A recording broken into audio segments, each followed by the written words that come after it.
ሲገለጥ ያ እውነት ወደኛ መጣ።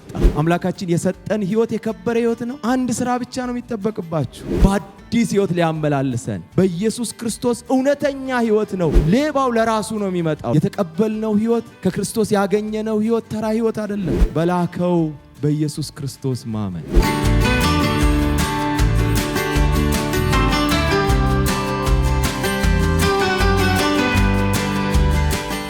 ሃሌሉያ። ሁላችሁንም ሰላም ልላችሁ እወዳለሁ።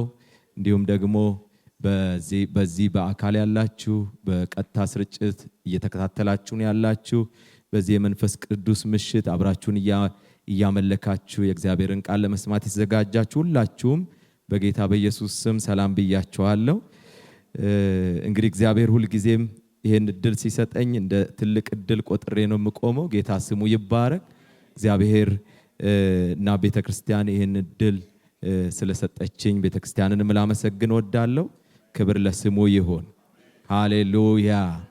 የእግዚአብሔርን ቃል ባለን ጊዜ ጥቂት ነገር ተካፍለን እግዚአብሔር ደግሞ በመካከላችን ድንቅን ያደርጋል፣ ፈውስን ያደርጋል፣ ነፃ መውጣትን ያደርጋል። በሱ ታምነን ሁላችን አብረን እንጸልያለን። ጌታ በመካከላችን አለ። ስሙ ይባረክ። ሃሌሉያ።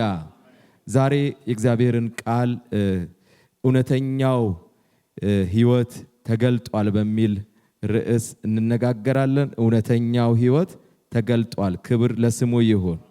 ሃሌሉያ ሃሌሉያ።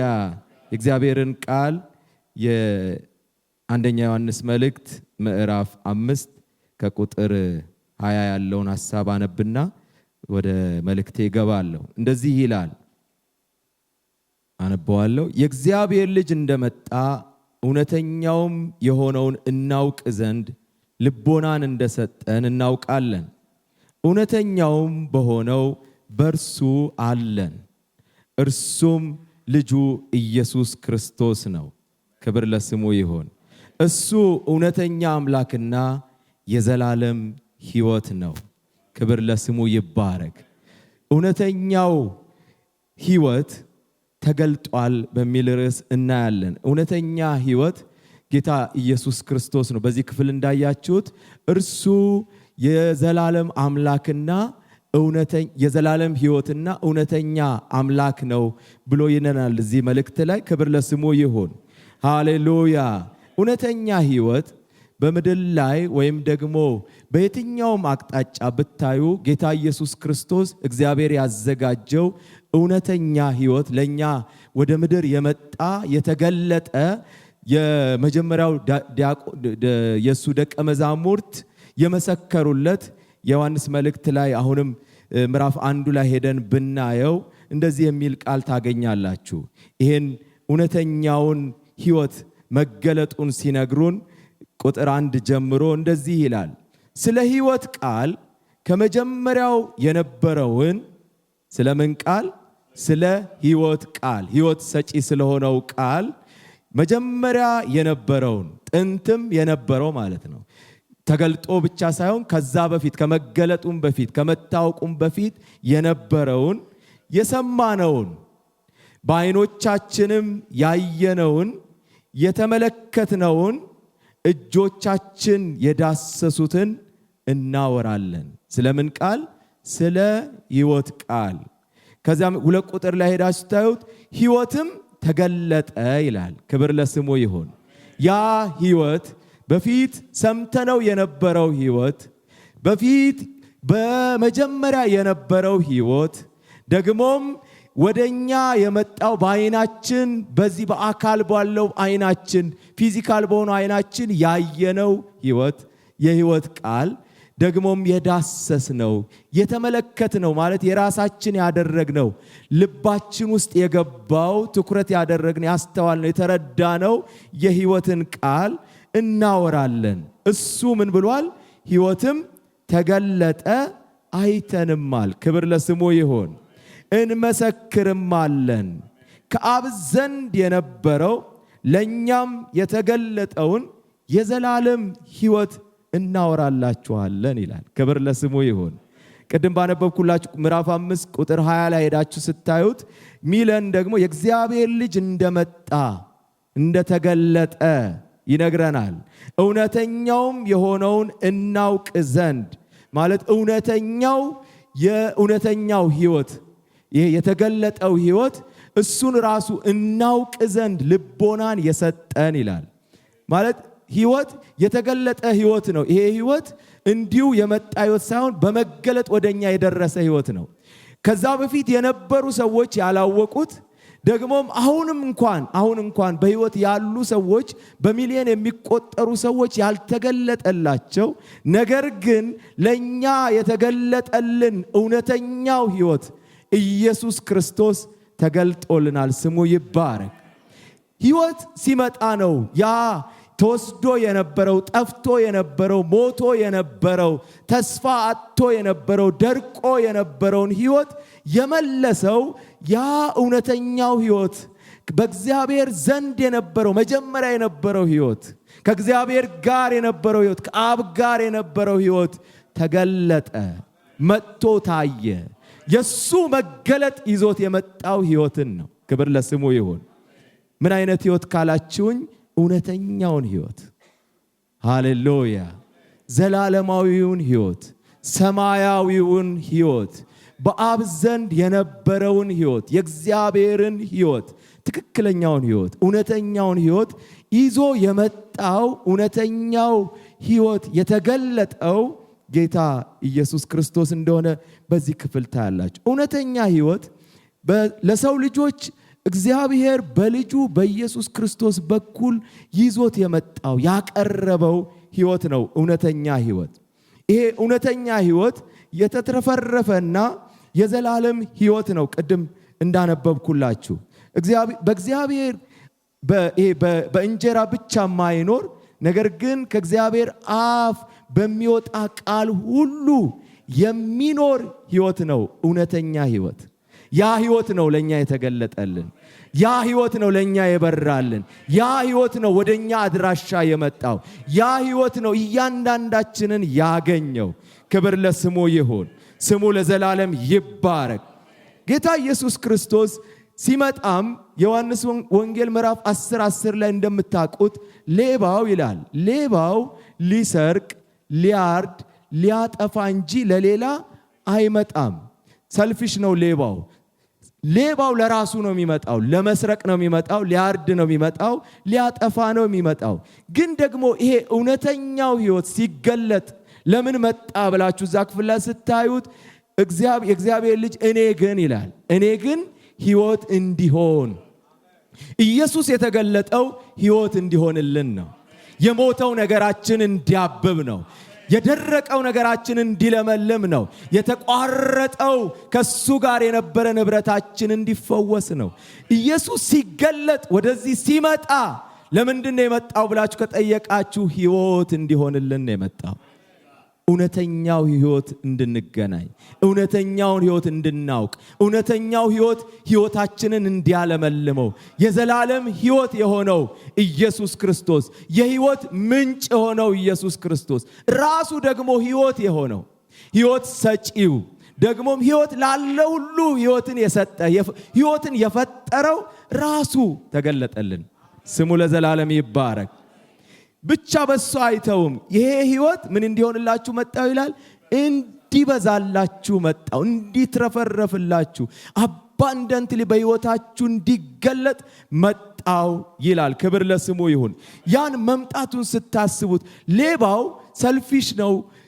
ጌታ ኢየሱስ ክርስቶስ ግን ከፍቅሩ የተነሳ እኛን ከመውደዱ የተነሳ ለሕዝቡ ለበጎቹ ለመንጋው ካለው ርኅራኄ የተነሳ ሕይወት እንዲሆንልን፣ ሃሌሉያ፣ ጠፍተን የነበርነውን ተቅበዝብዘን የነበርነውን የሚያድነንን አጥተን እውነተኛውን ሕይወትን አጥተን ስንንከራተት የነበርነውን አገኘን።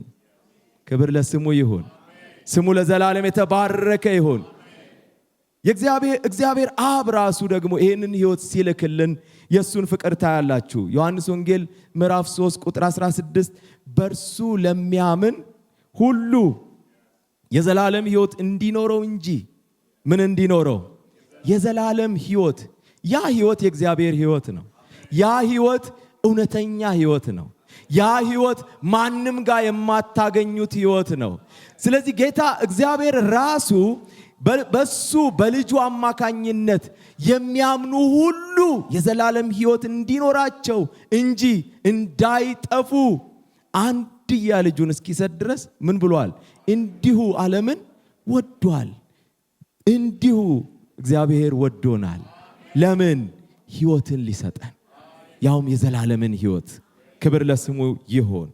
ጠፍተን የነበርነውን ለሞት ተሰናድተን ተዘጋጅተን የነበርነውን አዲስን ህይወት በአዲስ ህይወት ሊያመላልሰን በአዲስ ህይወት በእውነተኛ ህይወት እንድንኖር ጌታ ኢየሱስ ክርስቶስ እውነተኛው ህይወት ተገልጦልናል።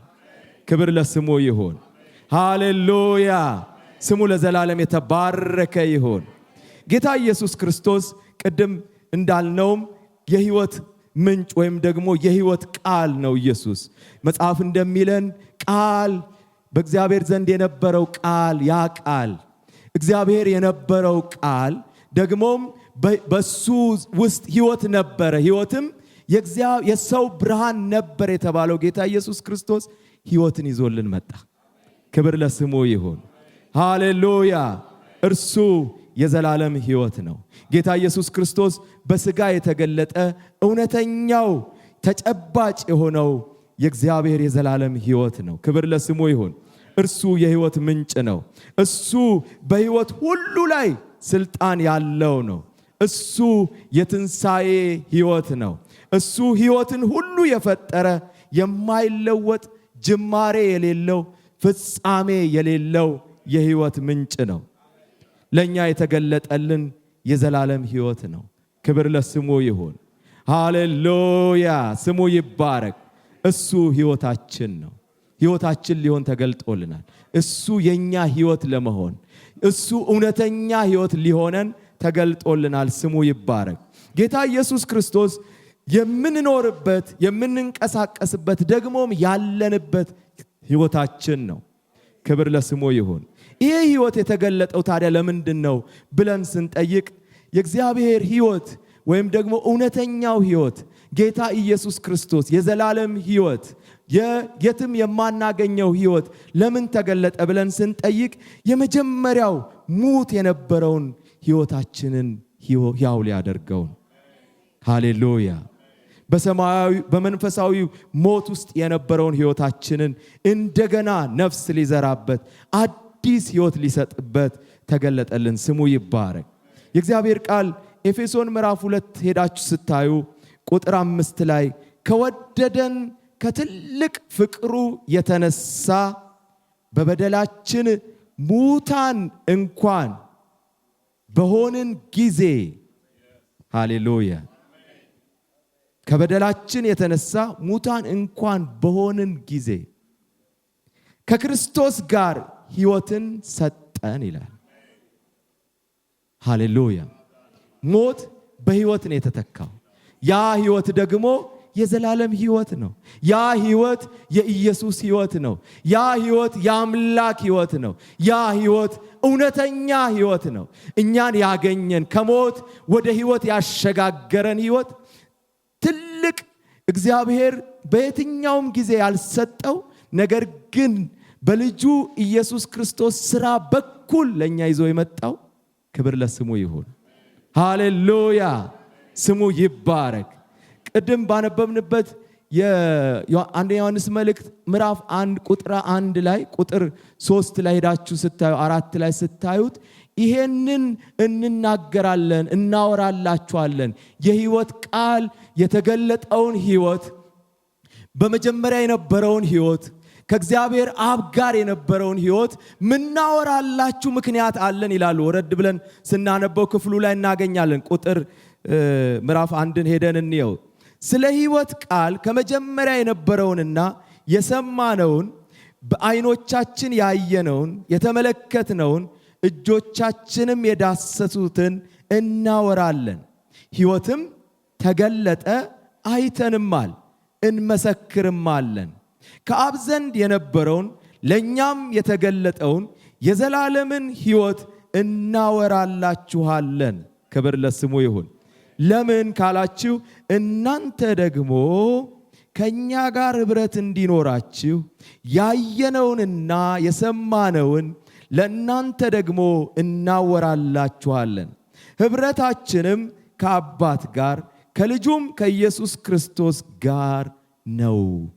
ማለት ይሄን እነሱ ያገኙት ኅብረት፣ የመጀመሪያው ኅብረት እነሱ ኅብረት ያደረጉት ከማን ጋር ነው?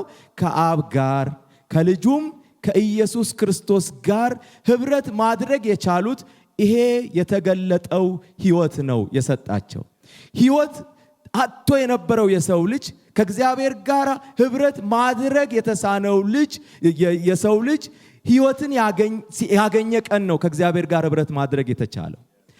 ይህንን ደግሞ የተገለጠውን እውነት ለእኛ የበራልንን ወደኛ አድሬስ የመጣውን የዘላለምን ሕይወት የተገለጠውን ሕይወት ኢየሱስ ክርስቶስን ለእናንተ የምናወራበት አንድ ምክንያት አለን።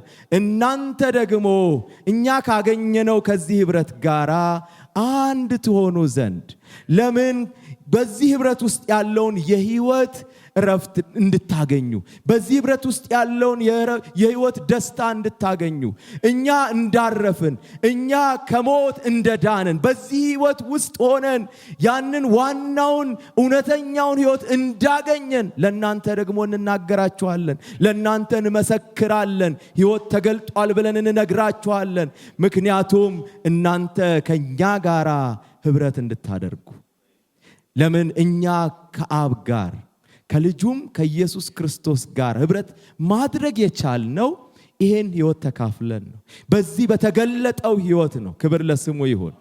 ሁላችን የእግዚአብሔር ቤተሰብ የሆንበት ሕይወትን ተካፍለን ከሞት ወጥተን የእግዚአብሔር ቤተሰብ የእግዚአብሔር ኅብረት ከእግዚአብሔር ጋር ኅብረት እንድናደርግ ከቅዱሳን ጋር ኅብረት እንድናደርግ የቻልነው በተገለጠው በእውነተኛው ሕይወት ነው። ያ ሕይወት ደግሞ የኢየሱስ ሕይወት ነው። ያ ሕይወት የዘላለም ሕይወት ነው። ያ ሕይወት የማይሞት ሕይወት ነው።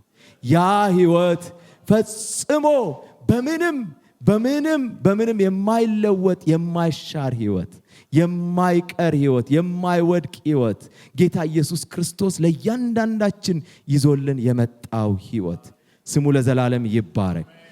ከዚያ ከሞት መንደር ከዚያ ከሞት ሕይወት አውጥቶ ሕይወትን እንድንዘራ ደግሞም ከቅዱሳን ጋር ኅብረት እንድናደርግ ከአብ ጋር ከወልድ ጋር ኅብረት እንድናደርግ የረዳን ጌታ በሕይወቱ ተገልጦ ነው። በእውነተኛው ሕይወት ስሙ ለዘላለም የተባረከ ይሁን። በሮሜም ላይ ይህን ሐሳብ ታያላችሁ። ምዕራፍ 5 ቁጥር 10 ላይ ጠላቶች ሳለን ከእግዚአብሔር ጋር በልጁ ሞት ከታረቅን ይልቁንም ከታረቅን በኋላ በሕይወቱ እንድናለን። መዳን ያገኘነው በሱ ሕይወት ነው። በኢየሱስ ክርስቶስ እውነተኛ ሕይወት ነው መዳንን ያገኘነው። እርቅን ካገኘን በኋላ ይልቁንም በሱ ሕይወት መዳንን አገኘን። ምን አይነት መዳን አገኘን? ከተያዝንበት ከየትኛውም ተጽዕኖ ያ ጨቋኙ ግዞት ውስጥ ከነበርንበት ሕይወት የዳነው የሱን ሕይወት ያገኘን ቀን ነው። ስሙ ይባረክ። ነፃ የወጣ ነው። ከእስራቱ የተፈታ ነው። ደግሞም ከለቅሶ ሰፈር የወጣ ነው። የደስታን ዘይት ያገኘ ነው። ከሐዘን ሕይወት የወጣ ነው። የምስጋናን መጎናጸፊያ የተቀበልነው ያ ሕይወት ወደኛ የመጣ ቀን ነው።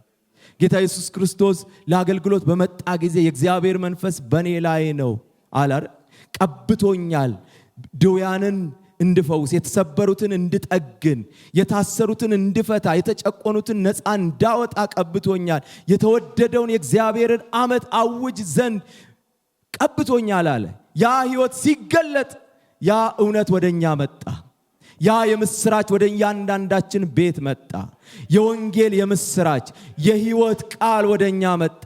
ያ የሕይወት ቃል የሰማን ቀን ሕይወት ወደ ሕይወታችን ገባ። ሕይወታችን ተቀየረ። ከሱ ጋር ኅብረት ማድረግ የሚችል ሰው ሆንን። ስሙ ለዘላለም የተባረከ ይሁን። ሃሌሉያ! ስሙ ይባረክ። ክብር ለስሙ ይሁን። የእግዚአብሔር ቃል ሮሜ ምዕራፍ 8:2 ላይ በክርስቶስ ኢየሱስ ያለው የሕይወት መንፈስ ሕግ ከሞትና ከኃጢአት አርነት አውጥቷችኋልና ይላል። እንግዲህ በክርስቶስ ከሆንን ምን የለብንም ይላል? ኩነኔ የለብንም፣ ፍርድ የለብንም፣ ክስ የለብንም። ለምን? በክርስቶስ ኢየሱስ ያለው የሕይወት መንፈስ ሕግ ሃሌሉያ ከጠላት ቀንበር ነፃ ያወጣን፣ ከኃጢአት እስራት የፈታን፣ ከዲያብሎስ ቀንበር ነፃ ያወጣን የኢየሱስ ሕይወት ነው። የተገለጠው ወደኛ የመጣው ሕይወቱ ነው ነፃ ያወጣን ከታሰርንበት፣ ከዚያ በኃጢአት ጭቆና ውስጥ ከኖርንበት ከቀንበር ሕይወት ከዲያብሎስ እጅ ያወጣን የታደገን የኢየሱስ ሕይወት ነው። ስሙ ለዘላለም ይባረክ። ሃሌሉያ።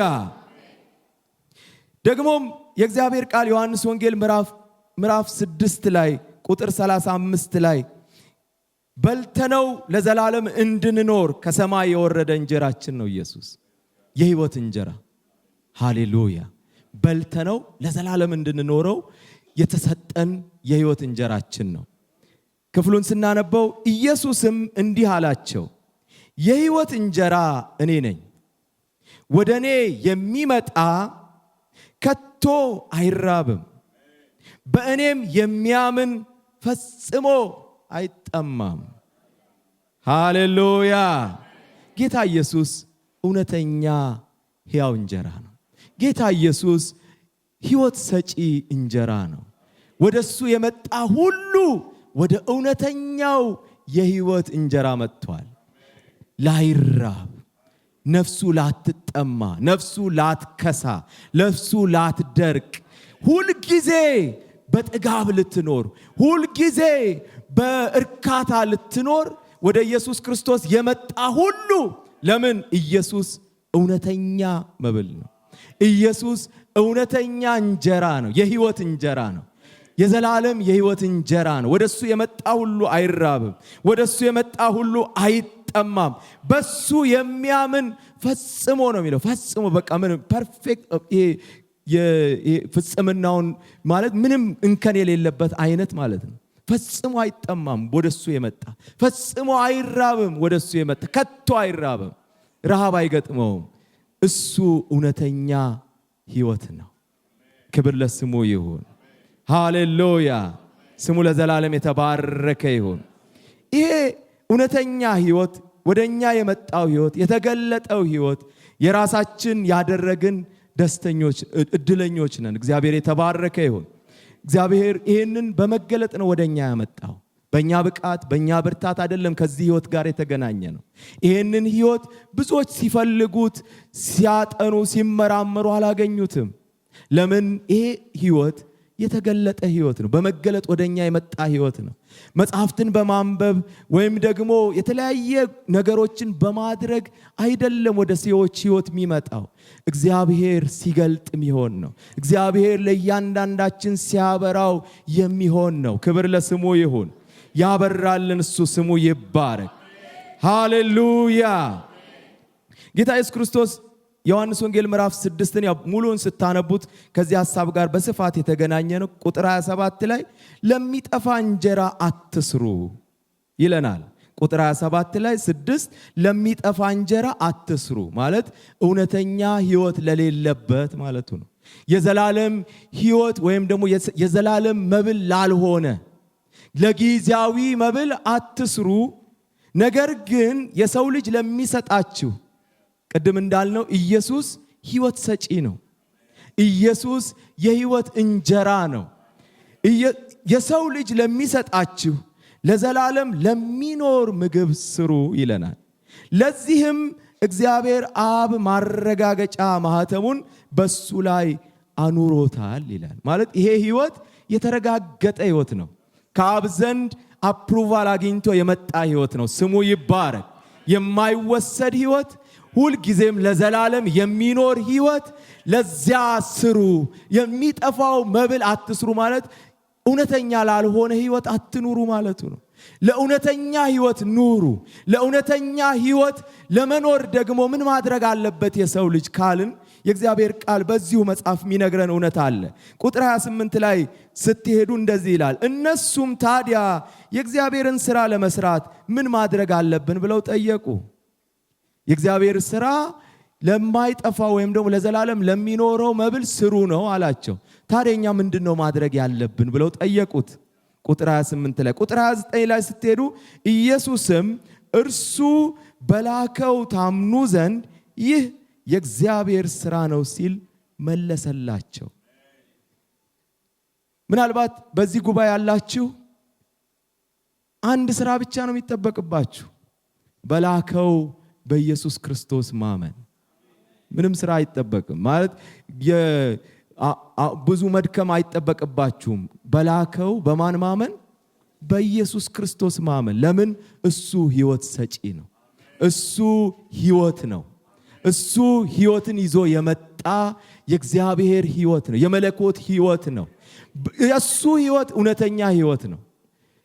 በዚህ ጉባኤ ያላችሁ በተለያየ ምክንያት ከኛ ጋር አሁን እያመለካችሁ ያላችሁ ይሄን ድምጼን እየሰማችሁ ያላችሁ እውነተኛው ሕይወት ተገልጧል። እሱም ኢየሱስ ክርስቶስ ይባላል። እሱ የዘላለም ሕይወት ነው። እሱ የዘላለም ሕይወት ሰጪ ነው። ከሱ በቀር ወደ አብ የሚመጣ የለም። ጌታ ኢየሱስ ክርስቶስ ራሱ እንዳለው እኔ መንገድ፣ እውነት፣ ሕይወት ነኝ፣ ከኔ በቀር ወደ አብ የሚመጣ የለም። እውነተኛ ሕይወት ኢየሱስ ነው። እውነተኛ ሕይወት፣ የተገለጠው ሕይወት የዛሬ 2000 ዓመት በፊት ወደዚህ ምድር ወደ ቅድስት ድንግል ማርያም ማኅፀን መጥቶ የተወለደው እኛን የሆነው በእኛ መልክ የተገለጠው ሰው ሆኖ ፍጹም ሰው ሆኖ በምድር የተመላለሰው ፍጹም አምላክ የሆነው ጌታ ኢየሱስ ክርስቶስ እውነተኛ ሕይወት ነው። እሱ ተገልጧል። ሞትን ሊውጥ እሱ ተገልጧል። ሕይወትን ሊቀይር እሱ ተገልጧል። የሞተውን ነገር እንደገና ሊያስነሳቱ እሱ ተገልጧል።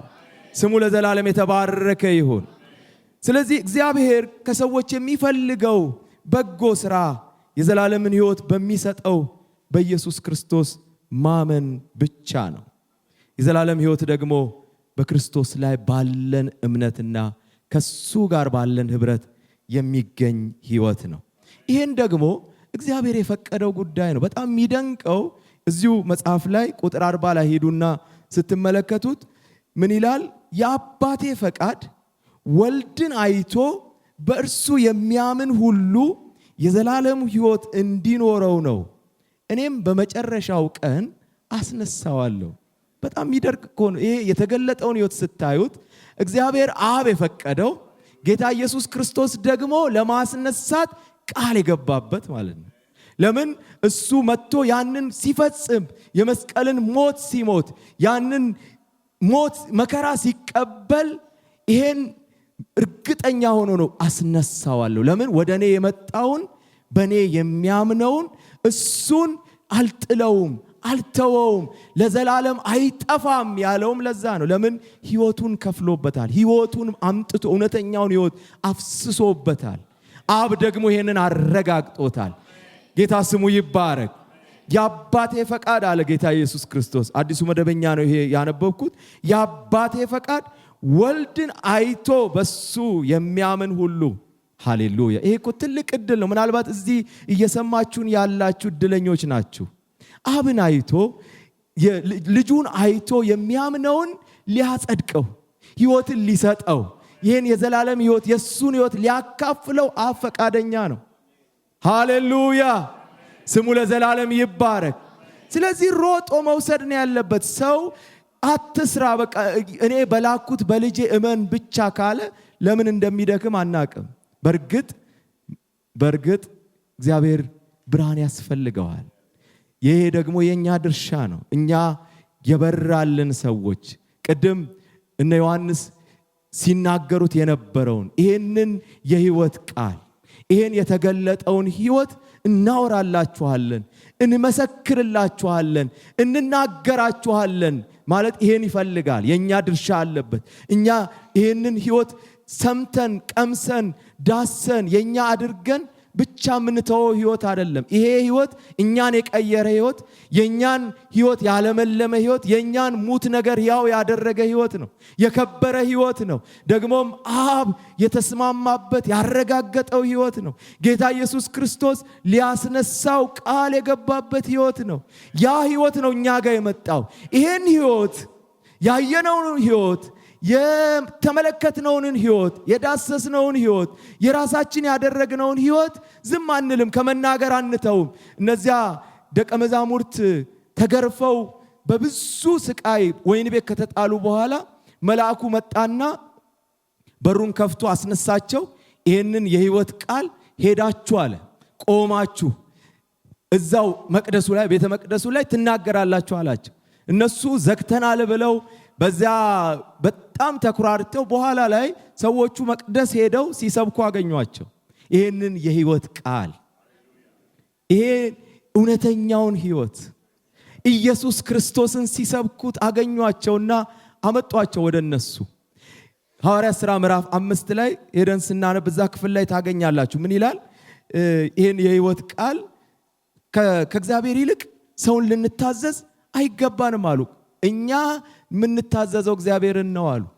ይሄ የህይወት ቃል ደግሞ የሰበኩት ይሄ የሰቀላችሁት እናንተ የሰቀላችሁት የአባቶቻችን አምላክ ደግሞ ያስነሳው ከሙታን ደግሞም ወደ አብ ከፍ ከፍ የተደረገው ለእስራኤል ንስሐንና መድኃኒትን እንዲያደርግ በራሱ ቀኝ ያስቀመጠውን ይሄንን ኢየሱስን የህይወት ቃል የሆነውን እንሰብክላችኋለን፣ ከዚህ ዝም አንልም፣ ከመናገር አንተውም ሲሉ ታያላችሁ። ይሄ የኛ ድርሻ ነው። ይሄን የቀመስን ይሄን ያየን ሰዎች ይሄን ኢየሱስ ክርስቶስን አብ ከፍ ከፍ ያደረገውን ለኃጢአታችን ስርየት ለንስሐችን ለመድኃኒት ሊሆነን በመስቀል ላይ የተሰቀለውን ከሞት የተነሳውን ያረገውን በክብር አሁን ሊቀ ካህናት ሆኖ በአብ ቀኝ ያለውን ኢየሱስ ክርስቶስን እውነተኛውን ህይወት ኢየሱስ ክርስቶስን ልንናገረው የኛ ድርሻል። ልናወራው የቀመስነውን ህይወት ያየነውን ህይወታችንን ያለመለውን ኢየሱስን ልንናገረው ግድ ይለናል። ፍቅሩ ግድ ይለናል። ሃሌሉያ! ስሙ ለዘላለም የተባረከ ይሁን። ሃሌሉያ! ስለዚህ ይሄን ህይወት ለመቀበል ማድረግ የሚገባችሁ ይሄን ህይወት ያልተቀበላችሁ ይሄን ድምጽ እየሰማችሁ ያላችሁ በልጁ በኢየሱስ ክርስቶስ ማመን ነው። ክብር ለስሙ ይሁን።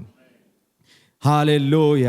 ስለዚህ የኛ ድርሻ ግን ወጥተን ይሄን እውነት ልናወራ ልንመሰክር ያስፈልጋል።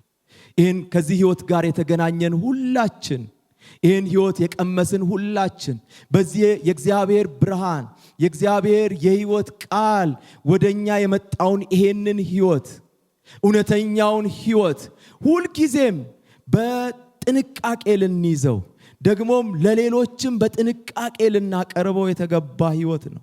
ለምን? ህይወታችንን የቀየረ ህይወት ነው። የእግዚአብሔር ልጅ ኢየሱስ ክርስቶስ ህይወቱን ነው ይዞ የመጣልን። ክብር ለስሙ ይሁን።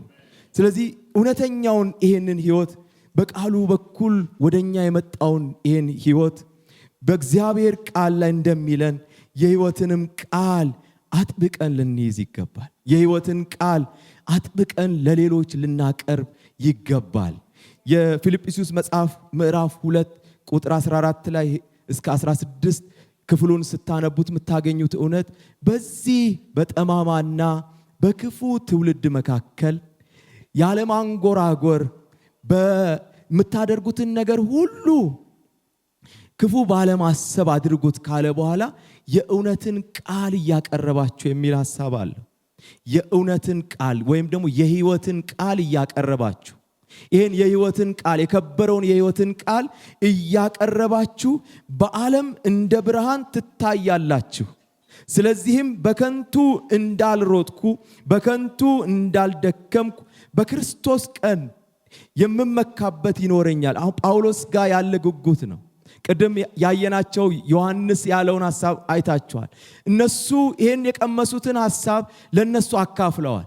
በእነሱ እንዲቆም ደግሞ አልፈለገም። ጳውሎስም ጋር ስታዩት ጉጉቴ ያ ድካሜን ምቆጥርበት ቀን አለ። መቼ? የክርስቶስ ቀን።